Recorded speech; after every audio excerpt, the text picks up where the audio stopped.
Hello, welcome back. Well, last episode, I explored a little bit of Grellia Fortress, talked to some friends, and then out of nowhere, story progressed, and now I'm here, meeting Lieutenant General Craig, who is Elliot's father, which I said, great, maybe we'll get to meet him, was being serious, but now that was a serious statement, because now we met him. So there we go. There's that process of events. Anyways, pleased to make your acquaintance. Likewise, sir. It's a pleasure, sir. You've got one heck of a dad, Elliot. Believe me, I feel it in the bones. Freaking, it's really hard to whisper conversation between each other when you're like half a mile apart. It's an over-exaggeration, but you get the point. Now, let me give you a brief rundown of what will be happening. This exercise will consist of a simulated battle conducted by two of our armored regiments, at the formation center. There we go, that's the word. Infantry, armored cars, and airships will work in tandem, using their maneuverability to the fullest to obliterate the targets. As our targets today, we'll be using previous model tanks that have been decommissioned from service. Autopilot's functionality will allow them to evade and return fire, but they've only been armored with paint bullets. However, all other regiments taking part in today's exercise have been equipped with live ammunition. So you intend to actually destroy the other tanks? Ha! Haha! It would hardly be a live fire exercise if we didn't. The current time is 1400 hours. Got that right on the first try. There we go.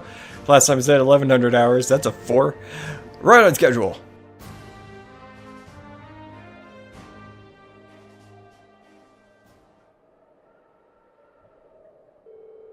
We'll now begin today's joint military exercise. Armored Divisions 4 and 5 commence combat operations. Glory to the Empire and the Imperial Army. Begin! Yeah! 5th Armored Division Armored Regiment will advance first. Armored Car Regiment and Infantry Regiment follow their lead. 4th Armored Division Armored Regiment and Infantry Regiment advance together. Armored Car Regiment, saying regiment entirely too many times, deploy to the left and right.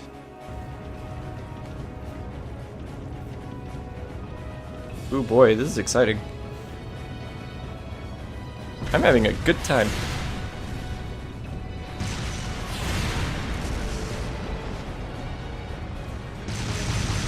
Are Class 7 driving the tanks?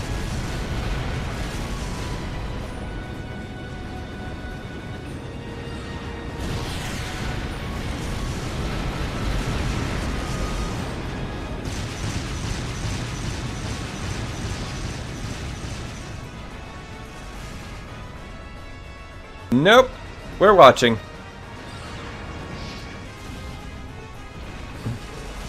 Wow! It's certainly potent. So this is the kind of firepower it takes to fight a modern war. You said those tanks are called actions. Yeah, they're a type of main battle tank the Reinford Company developed 2 years ago. I've seen their spec sheets, but seeing their power firsthand tells you what numbers and decimal points don't.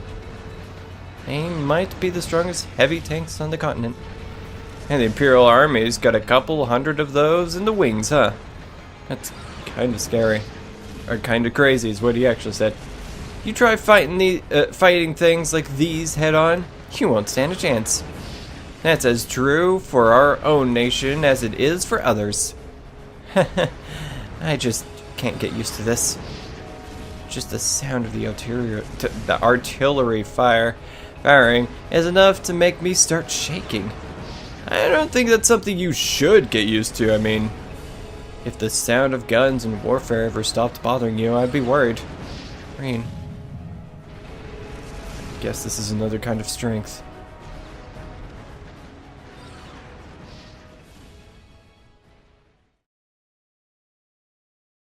and the story advances. Thus, the military exercise came to an end. The 4th Armored Division, led by Lieutenant General Craig, withdrew to an encampment near the fortress. Meanwhile, we returned to the fortress, where Major Neidhart outlined the results of the training exercise. After that, we ate, and we had juice, and we watched cartoons. Nighttime cartoons. I'm tired. Not all of my thoughts are really reaching. They're not really going to where I want them to go.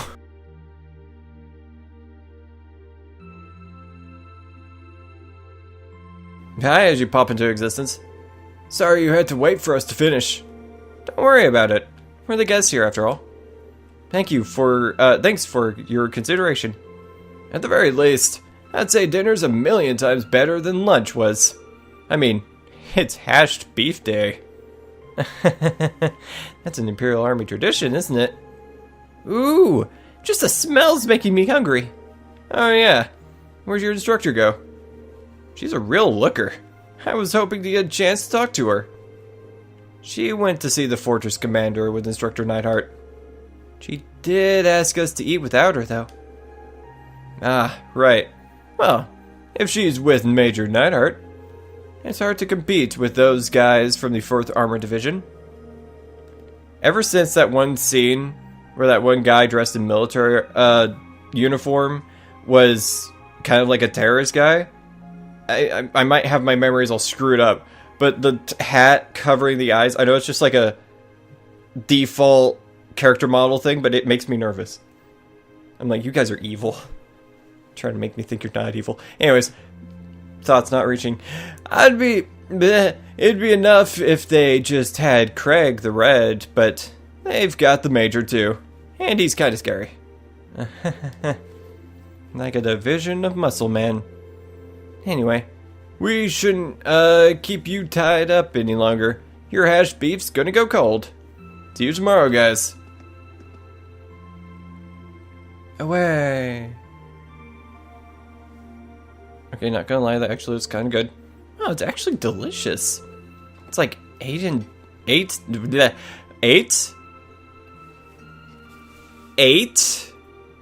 Alright. It's like night and day compared to what we had for lunch. Freaking words sometimes are hard. You're telling me. Humph. Eustace is not a happy camper. Aw, come on guys. What's with all the gloomy faces? You think you guys might have had a bit too rosy of an outlook? What were you expecting to see out there?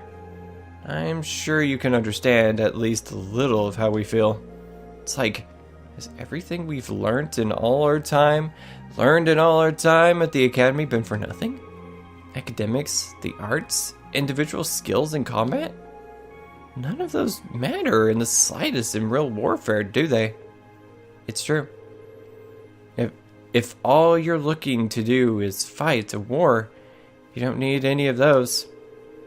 All you need is plenty of troops at your command, the latest weaponry, and overwhelming firepower. Assuming you know the tactics to use them well, and a strategy that employs them effectively, I suppose.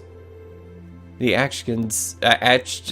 freaking hardest word in the world right now. Actions are even more powerful than I was expecting them to be, too. I remember my mother boasting about their capabilities when she was trying to sell them to the army 2 years ago as a yawn, but doesn't happen, Dion, doesn't happen. To be honest, I'm feeling somewhat disheartened as well.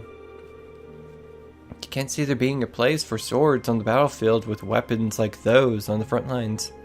Well, I don't think that means individual combat skills doesn't matter at all. Still, I think maybe we've been misunderstanding something important all this time. What we saw in the military exercise today was power in its purest form. It has no morality of its own. It exists to bring about a result regardless of the ideals or principles of those who wield it. That's true as our food pops into existence. In a sense, The same could be said of a sword or a gun. And all the way on up to something as huge as Goralia's railway guns too. I think I finally understand why they wanted us to watch that military exercise in the first place. Humph. They could have taught us in a less roundabout fashion. Well, looks like you didn't wait for me to start the party. That's Sarah, I'm assuming. Sarah! Instructor Sarah. So you spoke with the commander? Sure did. I've got up-to-date info on the trade conference too. As well as all the latest on the terrorists. So there's new information about the Imperial Liberation Front? Anyway, before I get to that, let me explain what you'll be doing tomorrow. In the morning, you're scheduled to participate in the Imperial Army's physical fitness training. In the afternoon, you'll be attending a special lecture, where I'll bring you up to speed on that info I just mentioned. After that, you've been granted special permission to view the railway guns. I see. Looking forward to it. Sounds like we've got a pretty packed schedule. Well, we did bring you all the way out here, so we might as well make the most of it. Every nation possesses power in the form of the military, whether that military is large or small. Goralia Fortress just happens to have that power in a very striking, easy-to-understand form. As students of the military academy, I keep replacing the letter A with the word "the," and I don't know why. Of a military academy, you have an obligation to know the scale of the power. The Empire of Erebonia wields at present a power you might one day be in charge of yourselves. What? Anyway, even a meeting that long couldn't keep me away from trying the famous hash beef rice. I've heard it's the only decent food they have around here, so I've been looking forward to this all day. We should probably finish eating. Yeah. No, it's gotten a bit cold now. Maybe I'll go and ask for seconds. Oh, Eustace, if you don't want the rest of yours, can I have it? I'd sooner throw it away than give it to you. Aw. Eustace still isn't a fan.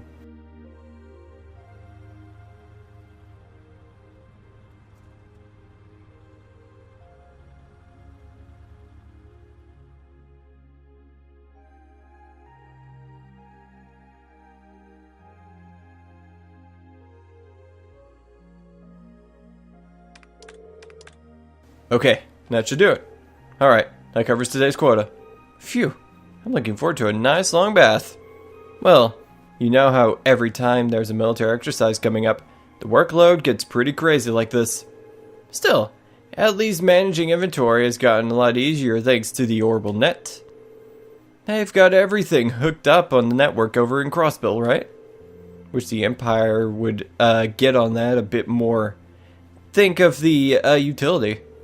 Well, from the sound of it, you need special equipment to send signals through a wired connection to make use of it.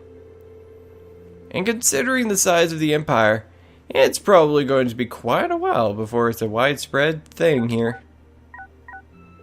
Huh? An orb melt? No, don't open it.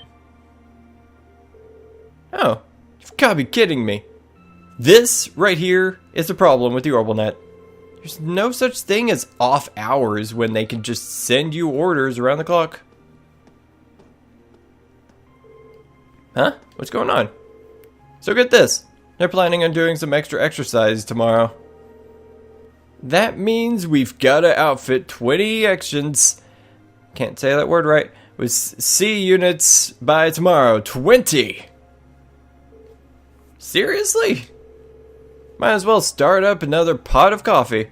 We're in for an all-nighter for sure. Do we even have that many C units left?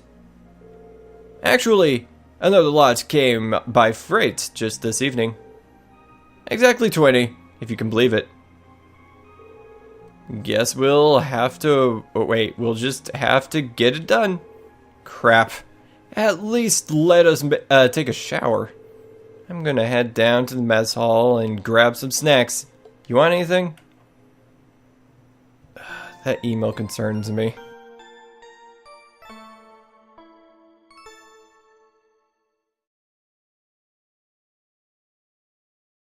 Hi! Yes, I'll be saving. The black screen of nothingness.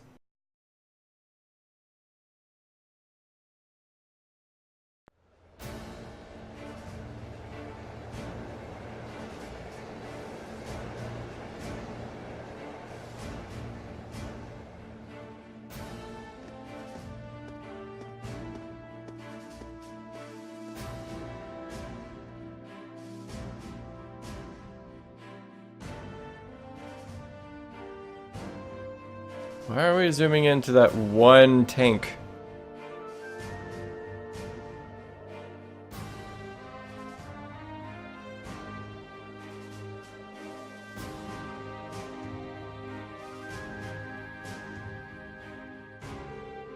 At last, after what seemed like enough adventure to fill a week, we reached the final day of our field study.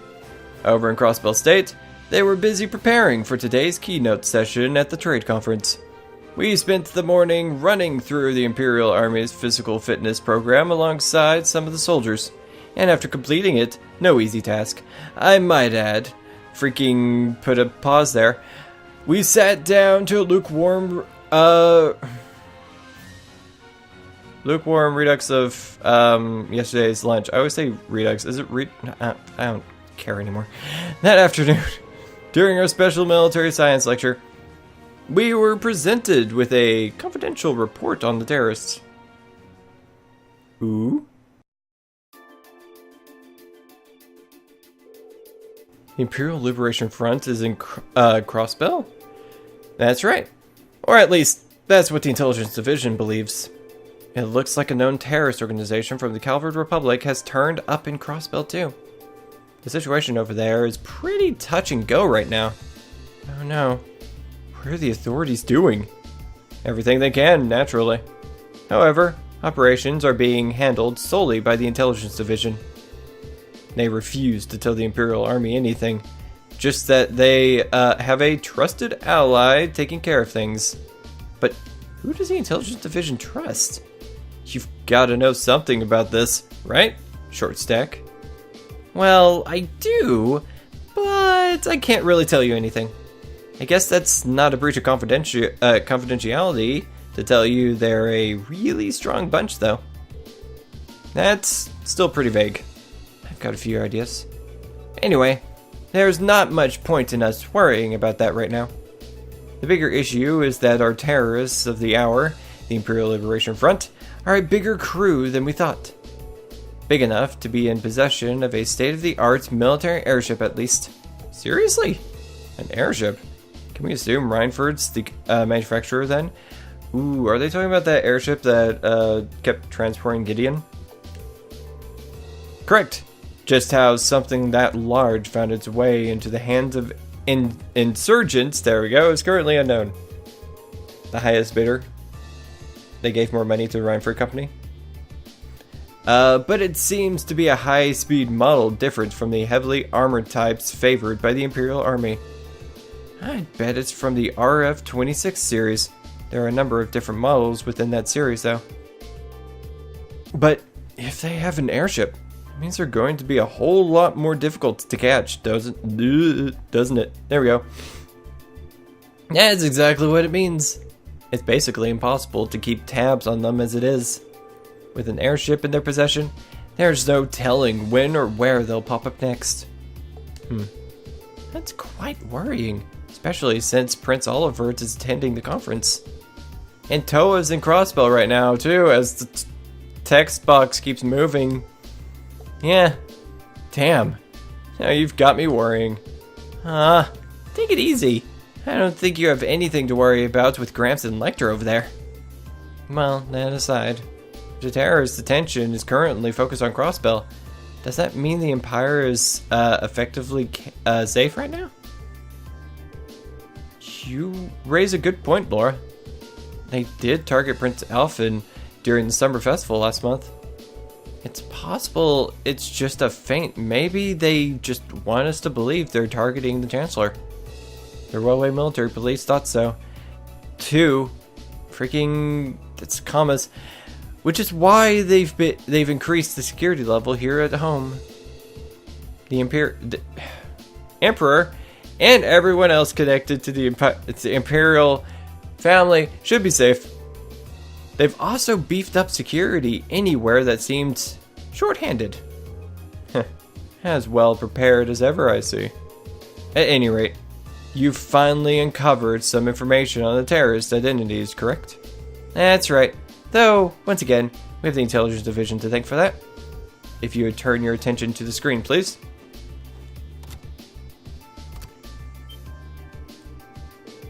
I know that face. Gee, that's the man who kidnapped Princess Alphen and Lisa Heimdall.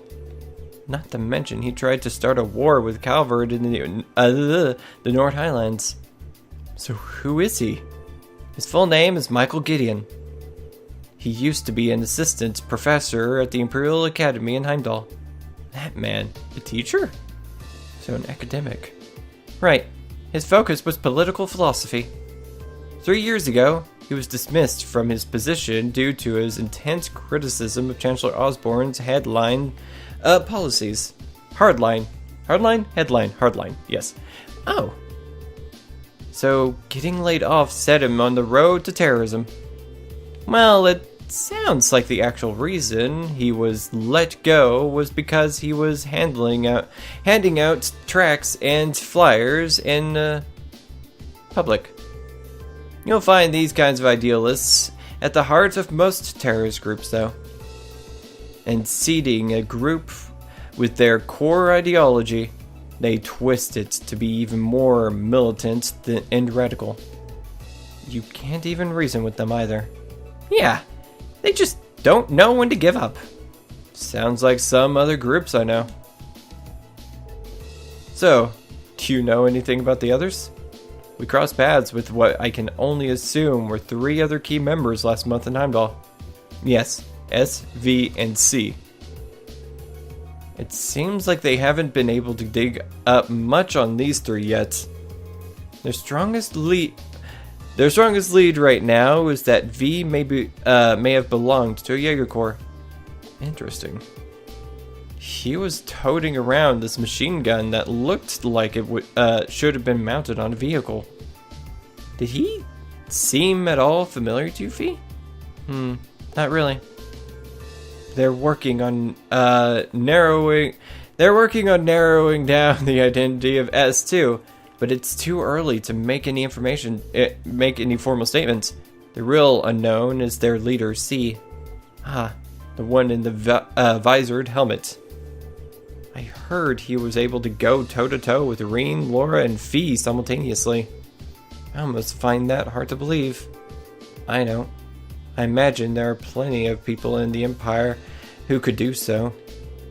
It goes without saying that the Radiant Blade Master could fend 3 of us off without much of a problem.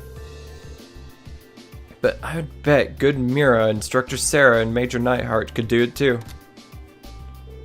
I can't say for certain. Nah. Or wait. Look at Mr. Modesty over there. The Major here is widely held as to be one of the strongest up-and-coming officers in the entire army. I've heard people mention him right alongside Major Vander. Laying it on a little thick today, aren't we?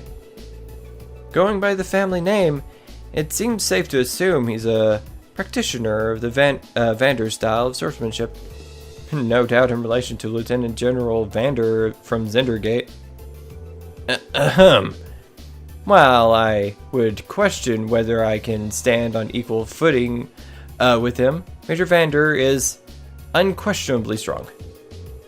He was my classmate during my military academy years, and quite close to Prince Oliver's as well. In fact, he's in Crossbell right now, serving as the prince's bodyguard. Whoa. Well, that's reassuring to know. But getting back to the point, it's not just C, we still know very little about their group as a whole. Even their source of funding is a mystery. So, even if they're a no-show in Crossbell, I doubt we've heard the last of them. And call it coincidence or fate, but you've put the kibosh on their schemes twice now. It's entirely possible they've come to hold a personal grudge against you, so be careful. Right. Yeah, we'll be sure to keep that in mind.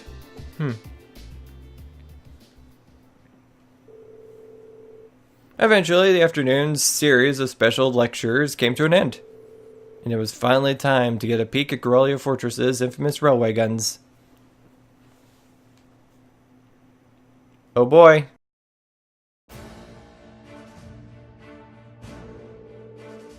You'll now be shown to the area where the railway guns are housed. All of what you're about to see is highly classified. I presume you're aware of the protocol surrounding confidential intel? Yes, instructor. I'm getting kind of nervous. Me too. Guys, it's just the railway guns. I've seen them before. They're nothing to get all excited over. Orion, this part of the field study isn't mandatory for you. If you'd like to stay here and wait for us, that'd be more than okay. Jeez, I'm just kidding. I don't want to be the only one left behind, honestly. Excuse me a moment. This is Nightheart speaking. Yes, hello, Commander Walter. Wait, Muller wants to speak to me? Of course, put him through. What could you possibly be calling about at a time like this? What? What's happening? Huh? Is he taking a call from someone outside the fortress on his Arcus? Sure looks that way. Understood. We'll be on alert here as well. Yes, right. Take care out there. Did something happen in Crossbell? Ooh, that music. I'm afraid so. A short while ago, the skyscraper where the conference is taking place came under attack by the Imperial Liberation Front. Oh shit! The attack was carried out via airship. Unfortunately, or fortunately, yes, very fortunately, they were able to repel the terrorists, and Prince Oliver, Chancellor Osborne, and the others are unharmed. However, it's too early to tell if the danger has truly passed. Whoops. That was my phone falling on the floor. They really did attack the conference. How foolish. But that's not all, is it? Something else strange happened. What was it? Terrorists here were somehow able to gain access to the orbital net, manipulated the shutters that partition the building. Furthermore, they had with them a force of mechanical monsters. I don't like the sound of that. You found something like that in Legram, right?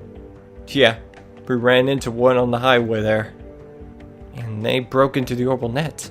Major, how much of Gorelia Fortress is connected to the network? At present, it's only used for inventory and equipment management by the maintenance staff. What was that? A tremor? It came from right below us. Below? The hangar! Oh no! Low frame rate fire! What the hell? The actions! Ugh! What happened here? They just started moving. No one's inside. They just started moving on their own. Did the C unit start malfunctioning? No, they couldn't have. What's a C unit? It's an automatic control unit we put on vehicles that are going to serve as targets of military exercises. I told you not to open the email. Oh, it was so perfect. They did that. They did like the 20 C units. Perfect for them to get the email asking for 20 C units. Ha! Oh, I saw that coming. Alright. Well, I'm going to put this episode on hold when I eventually pick up my phone. Anyways, thank you for watching. If you like this video and you want to see more, please press the little subscribe button. If you like this video specifically, please like and share this video next time. I'm going to continue. This is absolutely the prologue. This is the prologue 100%. I knew why they weren't present, because they didn't want to spoil that Milliam and Crow joined Class 7. I just don't know why they were in their winter uniforms when it's summer, but that's not important. What is important is this is happening. So anyways, keep watching. I'll see you next time. Goodbye.